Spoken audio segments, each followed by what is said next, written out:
More recently in the news, an issue of geoengineering has come up, and had a question about specifically stratosphere aerosol geoengineering, also called chemtrails. We see those on a regular basis here in California. Would you care to comment on that? We can't think that these chemicals that they create in aerosol cans and in our ingredients we put on, even on our skin and food that we're putting in us, can be healthy for us. Why there's an increase when we have such great medical science today? Why is there an increase of flus, an increase of other diseases that hadn't been here before? Why are people getting sickly all the time? And with the chemtrails, I really just didn't know what they were. And then one day I was actually at a Ron Paul protest, and I was standing with a military veteran. He was a very decorated military veteran, older gentleman, and he said, "Wow, we sure have some chemtrails today." And I looked at him, I said, "What do you mean we have chemtrails?" He goes, "Look up in the sky." I go, "Oh, those lines." I said, "I was wondering what they are." He goes, "I worked in the military." And he said, "Young lady, I worked for the people that are putting that in the sky."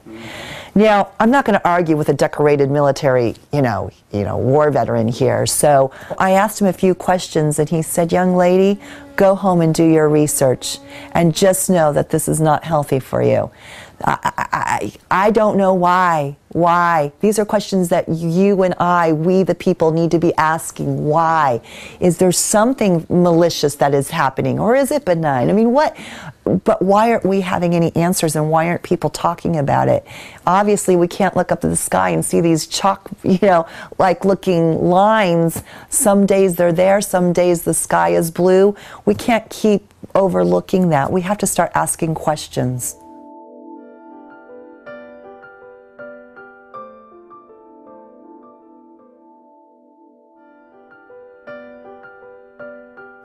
So what would you say to those scientists that say those are just normal contrails? It was about a month ago, 2 months ago, I was out in the desert, and the sky in the morning was clear blue, clear blue. And later in the day I was driving to some campaign event. All of a sudden I see a plane, small plane, up in the sky, and you could see the trails. All of a sudden I see another one. And you just see these trails, these lines for miles, and they were zigzagging in the sky. I saw it with my own eyes, so that's not weather. I've seen big, huge propelled jets that don't leave that in the sky. So I don't know, but the scientific community, first of all, I mean, sometimes there's research that's being paid by someone. Well, who's paying them to do the research? You have sponsors. Well, who's sponsoring it? And also science, that's why it's called science. It's not perfect. It's just like with global warming. You had scientists that came out to say, well, our Earth is warming, and we have global warming, and we need to stop green gas emissions into the sky. And then you have other scientists that came out and said, no, you're wrong, that's false. Actually, our Earth has been cooling. So that's science. So, what we need is we need answers. We need to know what company, who are driving the planes, who is ordering the planes. I don't know. Again, I'm not an expert, but we certainly should be asking questions.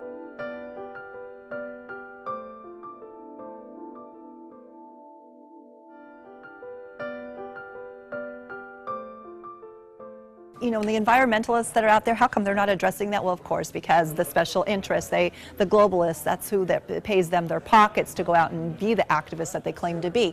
So what we need to do is we need to expose that, and we need to join and make an environmental act, a real environmental act that prevents them from putting these chemicals into the air, which of course is ruining our health.